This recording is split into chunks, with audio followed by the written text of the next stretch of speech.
Hey, round of applause for those filmmakers, eh?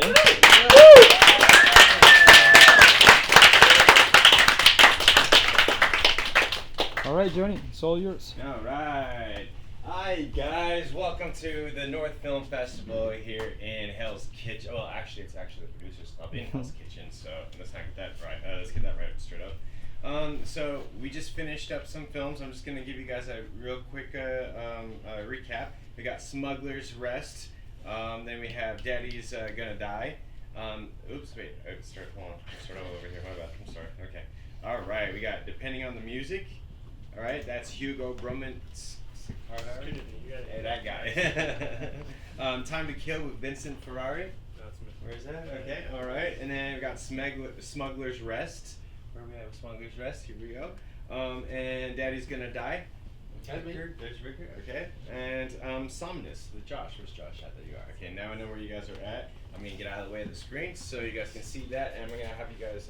And the beat goes on.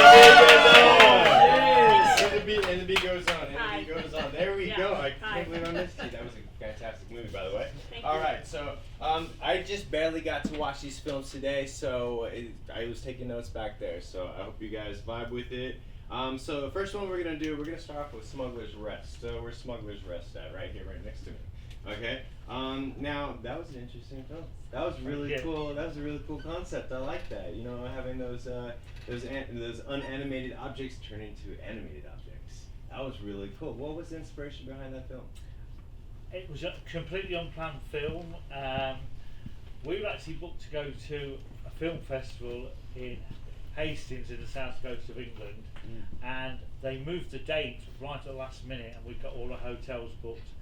So we was left with an empty weekend, and I contacted a director that I know very well in Hastings. He was coming out in Florida, where a film festival he'd gone to had been cancelled because of Hurricane Milton. So he was trying out. And I said, "You don't fancy doing a film, do you, this weekend?" And he said he was really up for it. And he wrote the script while he was waiting for a delayed flight to get out of Florida. And he sent me the script back, and he said, "There's only one problem." It says it has to be at this particular location, which he'd been to. So I spent about 2 or 3 weeks toing and throwing in negotiations and got the location, and that's how it came about. So it was a completely unplanned movie. That was really cool. That was really cool. So how long did it take you to film? It took a weekend to write the script up, right? No. He wrote it whilst waiting for a flight that was delayed in Florida Airport. So that was hours. Yeah. Not even a full day. And we filmed it. We had 20 minutes for lunch. We had 4 hours to film it, and we finished with 10 minutes to spare. So technically, we filmed it in 3 hours 50 minutes. Wow. In a weekend, wild, right? On a Saturday, we're outside. There was actually a storm.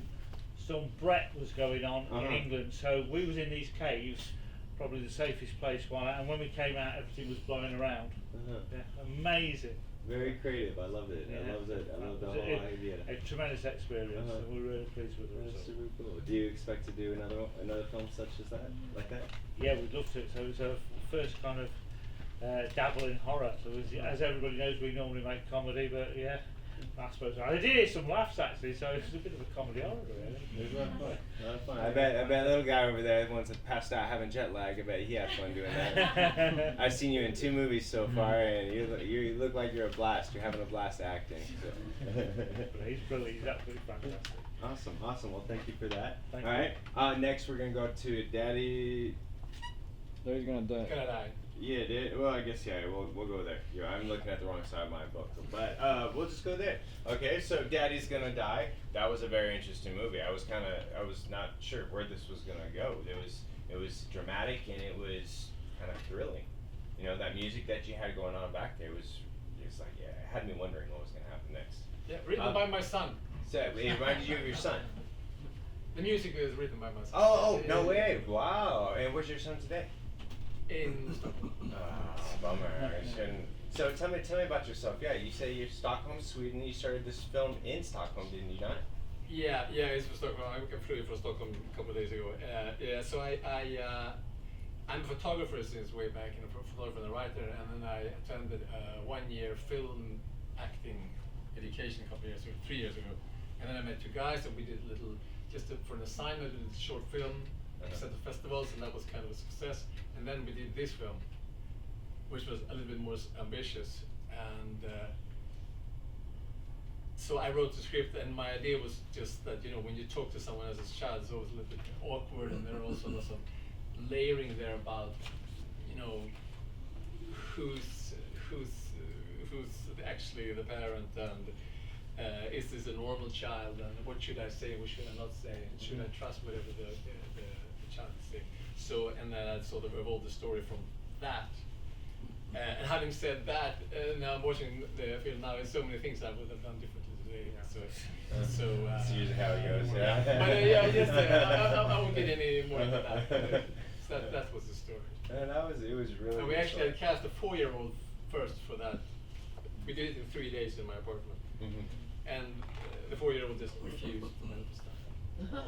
So that was like day one, so there were 2 more days. So then we emergency called for that other guy who was 9. So it wasn't the same thing with a 9-year-old because he isn't really as mysterious. So we had to have him play weird. Because a 4-year-old, you can't. A 4-year-old can say something, and then you can't really pose and still put in more questions. Kind of the reason why he kept his head down a little bit, right? Yeah. So then we tried to make him into something. Yeah. Sure, but that was a lot of fun. That was like for 3 years. Started acting 3 years ago. Can you believe that? Can you believe that? That's amazing. And so you write, you direct, yeah.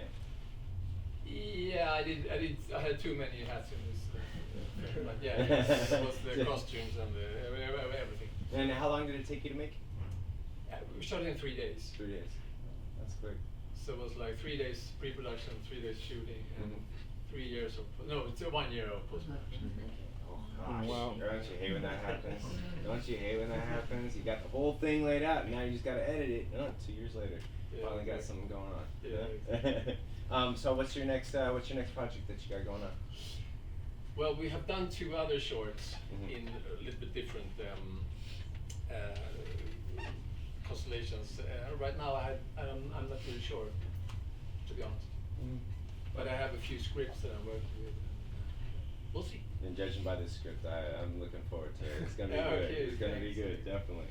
All right, so we're gonna go on next to let's see. Oh, actually, there was one thing. Let's see. Okay. How awkward was it? Okay, so there was one thing that was said that was actually in English. Yeah, The scratch. just a scratch. The knife. The knife didn't go through. Did you guys realize that? There was all the the language, the different language, and then all of a sudden, oh, it's just a scratch. Yeah, because Why? I wanna No, know. it's There's just, some it's reason just why. an expression someone could say. I mean, in Even Sweden, in- people can say things in English, just just small little phrases. So they wanted to be super casual, so maybe that's why he said it. That's super casual because they didn't say any other But English. did you letters catch out it? there. Were you able to read the subtitles? There's got to be something here. Very nice. Yeah, definitely. Yeah, you can read it. I loved it. All right, now we're gonna go on to let's see. We'll do Salmonis. All right. Now Salmonis over here. We spoke a little bit earlier too. Now Salmonis, you guys, I don't know if you know, but that's a Roman god. He's the god of sleep. So I found it very interesting that you did that and you had this very ethertalistic. I made that word up, just Johnny's dictionary, okay. But ether, like up in the air, this really ether feel to it. I dug it. The music was very ominous, so it really left your film open to the viewer's perception. You know what I'm saying? Like I saw a lot of corporate vibe to it. Not wanting to be a part of the corporate vibe, but realizing that you are part of that corporate algorithm. That's how I saw it. I don't know if you guys saw it. That's You can I'm make aware. less. Yeah. All right. So tell me about it. Tell me what created this. Want to create this film because it intends different style than I've seen with anybody else. So. Yeah, I mean, it actually Different released genre. as a visual album for music originally, so it ended up doing well enough in that, and I pushed it into the film festival because visually it fits. But yeah, did the music in 2020 during COVID in Chicago, and it was sort of a, everyone's by themselves, struggling with corporate angst, where's our next move, and then we filmed it 2 years later, and then it edited 2 years later after that and released last year. So. I'm surprised I didn't see like a stack of bills or something, or handouts, like cash handouts that we got during COVID. It was very great concept that you did that. Yeah, I appreciate Like it. all no words at all. So that's how easy is it for you to write a script, a wordless script? I'm kind of a man of few words anyway. All my music is instrumental, and I'm a huge fan of silent films. I love just visual storytelling to me is really important. Yeah, I mean it's really like an odyssey of isolation. You kind of in the corporate environment in real life, you're day after day after day, you feel like really alone, right? And that was sort of the whole film is meant to be kind of painful to watch. Like it's like, oh, here we go again. It's very bipolar. Yeah, it's It's by like itself. I'm in it and then I'm out of it. I'm in it. I'm out of it. It's. I understand that. Yeah. Appreciate you watching. Yes, definitely. Thank you so much for the creation. Seriously, felt like I was not gonna escape it. Well, because I mean, you're in the corporate world. That's what I'm saying. It was a good movie. I'm not saying I was gonna leave. All right. Next we can go. Depending on the music. Yeah. Depending on the music. Say your name again. Hugo. Hugo. Oh, I could do Hugo all day, Yeah. bro. All right, Hugo, boss man. All right. So depending on the music, it was all French titled. Yes, No subtitles. there but was subtitles somewhere. Maybe they got lost in the emails or something. Yes, that's okay. I'm happy you guys experienced it in the full French visual way. Well, I do want to say, I don't know if you guys feel the same way. But I know I feel the same way. That's what I'm about to say. But it's really great when you can watch a film like just like the ones with no words, okay, just pure music. Yours was almost the same. We had no subtitles to understand what they were saying. Yet the music and the acting, the vibe was so just really good that it told us what was going on. We didn't need any words. So I appreciate it. Thank you. Great job. I told Darwin, I sent him a text message. I'm like, bro, we need to get some subtitles.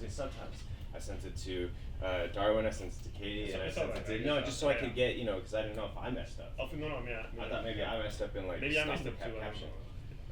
It's okay. But amazing film. So tell me a little bit about it. I'm a dancer and I want to make movies in my life, so I just try as much as I can to make movies that include dance in a narrative way, but not just dance, because I like having real people doing things and the emotions of it, and the emotion of frustration, which I love to handle as with actors and with music and with dance. And so that's why I did this movie. I had a little bit of money, like 5,000, 6,000 maybe to make it, and it ended up being 8,000. But and we shot it on one location. So yeah, that's why it was. That was excellent. Excellent. I love that you bringing that script to life through the dance. It was amazing. It was very believable. That's not the word I'm looking for, but it's spot on, bro. Spot on. Great job. The cinematography. That I loved how you were using, even though they were female dancers, you were using their coats to play that part. I don't know if you guys caught that, but they were wearing what that role that they were dancing to was it. I stole it from Broadway, but yeah, it was. Hey, no, you're influenced by Broadway. Yeah, You're still exactly. nothing. Yes. You were influenced. So, great job on that. Let's see. Great job on location scenes, cinematography, timing and pacing, perfect. Oh yeah. Love the pacing and I timing. feel it was definitely too slow now, but that's not just my opinion. Like you said, the we all dance, wanna- though, the music, yeah. you get lost in the music. That's cool. Okay, that's cool. That's perfect. Uni, we got 5 minutes more. Huh? Okay, I got So- 2 more movies and a couple more questions. All right, so A Time to Kill. That was fun. That was a lot of fun. All right, a yogi assassin. What kind of assassin's gonna do yoga in the middle of just waiting to kill somebody? I don't know. So I love that idea. That maybe he was just bored. Maybe he's not a yogi, but he was trying to find something to do for himself. Tell me about your film. What influenced you to? It just became a running joke, but this was my DP editor, and we worked backwards. The idea just became a guy pooping on a bucket, and then we worked backwards, and then everything centered around that. And then we got more and more people involved, and we led with that, and our actor, and everyone's like, all right, let's do this. And it was just a fun weekend shooting it. So who came up with the name Dinglefoot? That was me. Where did that come from? Yeah, it was just, I was sitting at home one day and I just started writing down a list of 100 names. And dwindling them down, and I ended up finding like it's an actual word, so I started going to like Urban Dictionary and then finding inside jokes, but I found it somewhere like deep internet. And I was like, all right, I'm going with that. Yeah. Dinglefoot. What is it? So what does Dinglefoot mean? It just means well, that was the actual translation. Really? That Oh, was okay. like, yeah, it was like toes, guys with his toes look like small penises, I think. Urban Dictionary. Yeah. Okay, cool. TJ Fark Never done next. that. They didn't teach me that. That's fun. That was a lot of fun. So thank you for that. I heard a few laughs in here. And I did have to mention that Mike Tyson book. Who caught the Mike Tyson book? What was the title of the book? Who knows it? Delicious song. Go ahead, say it. What was the second word? It was delicious recipes. Oh yeah. It's just like Mike Tyson. It's delicious recipes. So if you looked at the book, you're gonna have to watch it again. If you didn't see that, the book that he was reading had Mike Tyson's face on it. It said delicious recipes. Because you know how he talks. Yeah, so good job sounding that out, because I totally got that. I was like, all right. So great job on that. And I have one more. We're going to, and the beat goes on. Yes. Really, not last. Okay. Least but not last. Last but not least. Sounds like that. And the beat Last goes but not on. least, there you go, and the beat goes on. Here we go, alright? So, and I didn't even have anybody introduce themselves by the beginning, so I guess that's okay. For the moment it is. Okay, so, wow, this was something that we can all relate to. Really? So Yeah. you're saying anything or everything, you know, like you had your roommate situation, fired from your job, your acting role was given to somebody else, ladies as pimps too, so your girls cheating on you, the eviction, and your reality sinks in. What made you write this? What was it? What were you dealing with when you wrote this? I mean, at the time I didn't go through all that. It did happen eventually. I did get fired twice. But I don't know, it was just kind of like a love letter. I made it like a couple months after I moved to New York after college. But it's kind of just like a love letter to all the 20-somethings who like move to the big city and like do the big thing, but not even the 20-somethings, just to anyone who decides to make a very drastic change in their lives. And I wanted to explore the part of life, not right after the change, but the part where like the rose-colored lenses come off. So I guess the first year was a hard year, and I guess I wrote it inspired by all my friends and all my coworkers. I felt like it was all just about us, and to inspire myself and anyone else who kind of goes through a big change to not, give it up. Plus, New York is humbling. I'd have days where I'd like feel so in my head about something, but like I'd get on the train and I'd like see someone fighting, or like someone dancing, or like a homeless person like cussing me out, and it just like remind me like all this is not just about me. So yeah, Someone's kind got of it worse, it. right? Someone's got it worse. So. Yeah, I mean everyone's going through their own thing, but it goes on, it doesn't stop. Just Yeah. keep it moving. Yeah. But the world's not gonna stop for nobody, so just No. get up and dance. Just get up and dance, So I love that part. I love that part that he accepted everything, and he's like, you know what? And the music was done by my brother. Hey. So, Stand up, brother. Stand up, brother. Look at the camera over there. Great job, everybody. Thank you so much. Thank you so much. Guys, round of applause for them.